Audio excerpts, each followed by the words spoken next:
अस्सलाम वालेकुम, मैं हूं शाइस्ता इमरान। आज एक ऐसे टॉपिक के साथ जो कि हम सब के लिए सुनना और उस पर अमल करना बहुत ज़रूरी है। हम लोग सारी ज़िंदगी इबादत करते हैं अल्लाह ताला की। जो अच्छे लोग होते हैं, वो कई लोग तो बहुत ज़्यादा इबादत करते हैं, 5 वक्त के अलावा वो नवाफिल भी अदा करते हैं, जहाँ नमाज पे बैठे रहते हैं, हर साल हज करते हैं, उम्रा करते हैं, साल में 2 दफ़ा हाथ में तस्बीह पकड़ के बैठे रहते हैं, तस्बीह घुमाते रहते हैं और हर वो काम करते हैं कि जो नेकी का और अल्लाह ताला को राज़ी करने का हो। मगर इसके साथ साथ उनकी ज़बान अगर शोले उगल रही हो, लोगों की बेइज्जती कर रही हो और लोगों को तंग कर रही हो और लोगों के साथ बदसलूकी कर रही हो, तो आप यकीन करें आपकी सारी इबादत अल्लाह ताला कबूल नहीं फरमाते। जब आप किसी शख्स का दिल दुखाते हैं और दिल तोड़ते हैं, हकूक़ुल इबाद का इस्लाम में इतना ज़्यादा ज़िक्र है कि आप लोगों को पता है कि अल्लाह को तो राज़ी किया जा सकता है, मगर अगर आप किसी इंसान का दिल तोड़ दें और उसको नाराज़ कर दें, तो जब तक वो बेबस भी हो और बेकसूर भी हो, तो आप यकीन करें अल्लाह ताला आपको की कोई इबादत कबूल नहीं करता। आप 100 हज कर आएँ, आप 100 उम्रे कर आएँ, आप पूरा दिन अल्लाह की इबादत में लगा दें, आप पूरी रात अल्लाह की इबादत में लगा दें, पर आपकी कोई इबादत कबूल नहीं होगी जब तक कि आप किसी का दिल तोड़ना बंद नहीं करेंगे। और उस शख्स से जब तक जाके आप माफ़ी नहीं मांगेंगे, अल्लाह ताला आपकी कोई इबादत कबूल नहीं करेगा। ये बड़ा सीरियस टॉपिक है। हम लोग सोचे समझे बगैर किसी को कभी कुछ कह देते हैं, कभी कुछ कह देते हैं, और आपको क्या पता आप अगले को कितना हर्ट कर रहे होते हैं। अब तो औलाद माँ बाप को इतना हर्ट कर रही होती है, उसको कोई खौफ नहीं होता, जाके वो उम्रे भी कर रहे होते हैं, हज भी कर रहे होते हैं, नेक काम भी कर रहे होते हैं, लोगों के सामने बहुत नेकी, ये बेरूपी होते हैं ऐसे लोग जो लोगों के सामने तस्बीहां घुमा के नमाजें और हज करके लोगों को दिखा के कि वो कितने नेक हैं, इस किस्म की हरकतें करके मैं इन लोगों को बहरूपिया कहती हूँ कि वो सारे काम अल्लाह ताला की खुश करने के लिए नहीं करते, वो लोगों को दिखावे के लिए करते हैं। अगर वो अल्लाह को खुश करने के लिए भी करते हैं, मगर अगर वो हक़ुक़ुल इबाद पूरे नहीं करते, तो आप यकीन करें कि उनकी माफ़ी नहीं है, उनकी कतई माफ़ी नहीं है कि जो लोग इस किस्म की हरकतें करते फिरते हैं। आप तस्बीहां घुमा के ये करके, अच्छा किसी को धोखा देना, अल्लाह ताला हक़ुक़ुल इबाद कभी माफ़ नहीं करता। आप किसी को धोखा दें, किसी रिश्ते में धोखा दें, किसी को तकलीफ़ पहुँचाएँ बिला वजह, बेमकसद, अगला आपके साथ अच्छा है आप उसका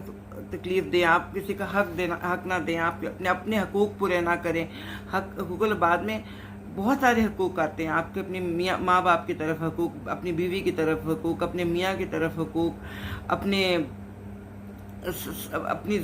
ज़ुबान पे कंट्रोल, अपने लोगों को गाली गलौज करना, बदतमीज़ी करना, आप ये सारा कुछ कर रहे होते हैं। फिर रात को बैठ के आप इबादत कर रहे होते हैं या दिन में आप इबादत कर रहे होते हैं, लोगों को आप बता रहे होते हैं कि हम तो 5 वक्त जाके नमाज भी मस्जिद में पढ़ते हैं, उधर आपकी माँ बैठ के रो रही होती है आपकी बदज़बानी से और बदकलामी से। तो ऐसी इबादत आपका क्या ख्याल है कि अल्लाह कबूल करेगा? इस्लाम तो लॉजिक पे, दीन हमारा लॉजिक पे है। ये कितनी मतलब ये कहीं लॉजिक बनता है कि आप अपनी माँ के साथ बदतमीज़ी करके नमाज़ें पढ़ना शुरू कर दें, हज करना शुरू कर दें, उम्रे करना शुरू कर दें? अल्लाह ताला हर गुनाह माफ़ कर देगा। कुछ गुनाह ऐसे हैं जो अल्लाह माफ़ नहीं करेगा, उसमें से हक़ुक़ुल इबाद भी एक ऐसा गुनाह है जो अल्लाह ताला कभी माफ़ नहीं करेगा। आप अल्लाह की चाहे जितनी मर्ज़ी इबादत कर लें, जितना मर्ज़ी अल्लाह का ख्याल कर लें, आपकी कोई दुआ कबूल नहीं होगी, आपकी दुआ में कोई असर नहीं होगा, आपकी इबादत में कोई असर नहीं होगा, आपकी दुआ किसी किस्म की कबूल नहीं होगी जब तक कि आप अपनी ज़बान पे जो आप शोले रख के बैठे होते हैं, उगलते रहते हैं लोगों पे, वो उसको ख़त्म नहीं करेंगे। आप बेजा किसी पे सख्ती करना बंद नहीं करेंगे, आप बेजा अपने माँ बाप को तंग करना बंद नहीं करेंगे। आप बिला वजह माँ बाप को भी कोई तंग करता है, माँ बाप तो अगर तंग कर भी रहे हो तो उनको तंग करने का नहीं है। दीगर आप अपने कारोबार के मामला सीधे रखें, झूठ ना बोलें, धोखा ना दें, फ़रेब ना दें। आप जब ये सब काम करते हैं और उसके बाद रात को आप जाके मस्जिद में खड़े हो जाते हैं जमात में और इबादत करते हैं, ख़वातीन घर में इबादत करती हैं और सारा दिन वो बैठ के साजिशें करती हैं कि किस तरह घर में लड़ाई करवाई जाए, किसी की बेटे को माँ से कैसे अलहदा किया जाए, और इस किस्म की, रात को बैठ के वो नमाज़ें पढ़ें और इबादत करें। आपका क्या ख्याल है, ऐसी इबादत कबूल होती है? ऐसी इबादत कभी किसी की कबूल नहीं होती। तो ये मेरी छोटी सी एक आप लोगों से रिक्वेस्ट और गुजारिश है कि प्लीज़ अपने आप को हकूक़ुल इबाद का बहुत ख्याल रखिए। अल्लाह ताला ने कुरान पाक में फरमाया कि हकूक़ुल इबाद कभी माफ़ नहीं होंगे। आपने किसी का दिल दुखा दिया बेजा, किसी को तड़पाया, रुलाया, दुख दिया, उसका दिल तोड़ा, वो आपकी वजह से वो परेशान हुआ, ये वक्ती तौर पे आप माफ़ी भी मांग लेंगे ना, जब तक आप जाके माफ़ी नहीं मांगेंगे ना, अल्लाह का आप पे,